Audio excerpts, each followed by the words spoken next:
So hello everyone, in this audio class we will discuss the 20 most important questions and their answers from the chapter Topographical Maps. These questions will be very much important for your upcoming KVS and NVS Geography PGT interview. So let's get started with the question number 1. What is a topographical map? So a topographical map is a large scale map that shows both natural and cultural features of an area in detail.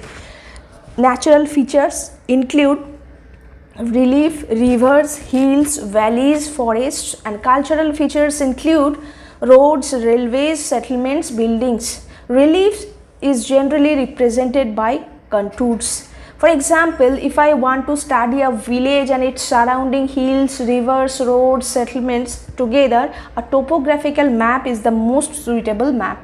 Next question, why are topographical maps called large scale maps? So, topographical maps are called large scale maps because they represent a small area in great detail. They show individual features like vales and roads, schools, temples, railways, streams. For example, a political map shows not only states and boundaries. A topographical map shows even a footpath, vale, and individual settlement. Next question, what is the importance of conventional signs and symbols? So conventional signs and symbols provide a uniform method of representing geographical features. They make maps easy to read irrespective of language. For example, a railway line is represented by the same symbol throughout India, and a temple, mosque, or church also has standard symbols. Therefore, map reading becomes easier. Next question, what is a contour line? So a contour line is an imaginary line joining places having equal elevation above mean sea level. Contour lines helps us understand relief, height, slope, landforms. For example, if two villages lie on the same contour of 300 meters, both are at the same elevation above the sea level. Next question, why do contour lines never usually intersect each other? So each contour line represents a particular elevation. A place cannot have two different elevations at the same point.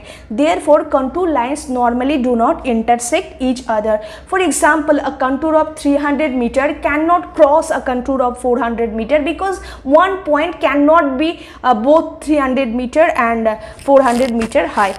Next question, what is a contour interval? So contour interval is the vertical distance between two successive contour lines. It remains constant on a given map. For example, if one contour is 200 meter and the next contour is 300 meter, then contour interval is 300 minus 200 is equal to 100 meter. Next question, what is horizontal equivalent? So horizontal equivalent is the horizontal distance between two successive contour lines. It varies according to the nature of slope. For example, in gentle slopes contours are far apart, therefore horizontal equivalent is large. In steep slopes, contours are close together, therefore horizontal equivalent is small. Next question, what is the relationship between contour spacing and slope? So contour spacing indicates the nature of slope. Widely spaced means gentle slope and closely spaced means steep slopes. For example, a mountain cliff has very close spaced contours and a plain has widely spaced contours. Next question, how would you identify a gentle slope on a contour map? So in a gentle slope, the angle of slope is low. Therefore, contour lines are widely spaced. For example, when walking on a gentle slope, climbing becomes easier because elevation changes gradually. The same feature is represented by widely spaced contours. Next question, how would you identify a steep slope on a contour map? So in a steep slope, elevation changes rapidly within a short distance. So therefore contour lines are closely spaced. For example, mountain sides in Himalayas often show closely spaced contours indicating steep slopes. Next question, what is a concave slope? A concave slope is gentle at the lower part and steep at the upper part. Therefore, contours are widely spaced below and closely spaced above. For example, many mountain foot slopes show a concave profile.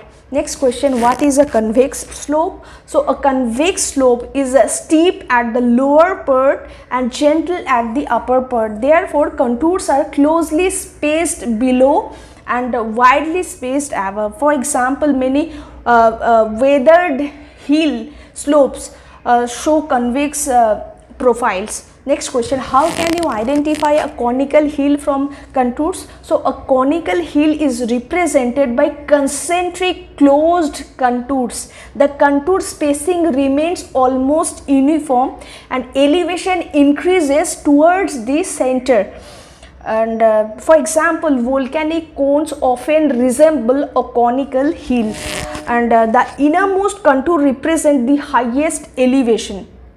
And the next question, how can you identify a plateau from contours? So a plateau is an elevated flat topped land.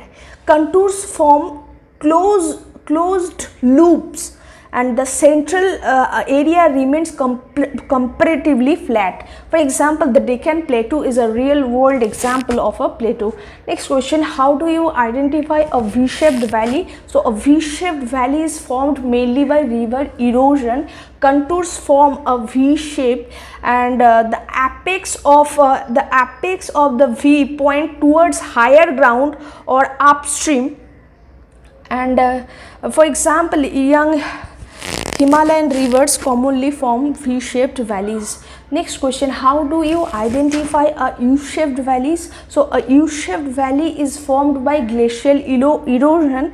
Contours show a broad flat floor and steep sides. The valley resembles the letter U. For example, Kashmir and alpine glacial valleys show U-shaped profiles.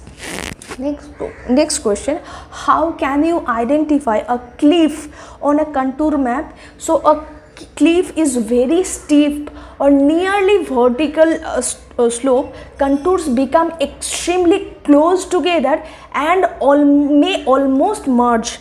For example, sea cliffs and escarpments are represented by nearly touching contours. And for next question, what is the difference between a gorge and a V-shaped valley? So a gorge is deeper and steeper and then V-shaped valley, and in a gorge contours are extremely closed and vertical, valley sides nearly vertical and valley sides are nearly vertical, and in U-shaped valley slopes are less steep and contours are comparatively wider. For example, Indus Gorge is a classic example of a gorge. Next question, how can you identify a waterfall on a contour map? So a waterfall occurs where a river suddenly descends over a steep slopes. Contours across the river becomes extremely close. For example, if a stream crosses several very closely spaced contours, it may indicate a waterfall or rapids. For next question, why are contour lines considered the most important method of relief representation? So contours provide a complete picture of relief. They help us determining height, slope, gradient, valley, ridge, plateau, hill, gorge, cliff, all form a single map. For example, an experienced geographer can visualize the three-dimensional landforms simply by studying contour patterns. So a bonus question can be asked, if contour lines are imaginary lines, why are they so important in geography? So So contour lines are imaginary, but they represent real elevations on the earth's surface. They convert a three-dimensional landscape into a two-dimensional map while preserving information about relief. Using contours we can identify hills, valleys, slopes, plateaus, cliffs, gorges and drainage patterns. Therefore contours are considered the language of topographical maps. So when I look at contour map, I am not merely seeing the line, I am actually visualizing the relief, slope and landforms of the area. That is why contours are the foundation of topographical map interpretation. So thanks for listening. Keep listening for further audio classes. Thank you.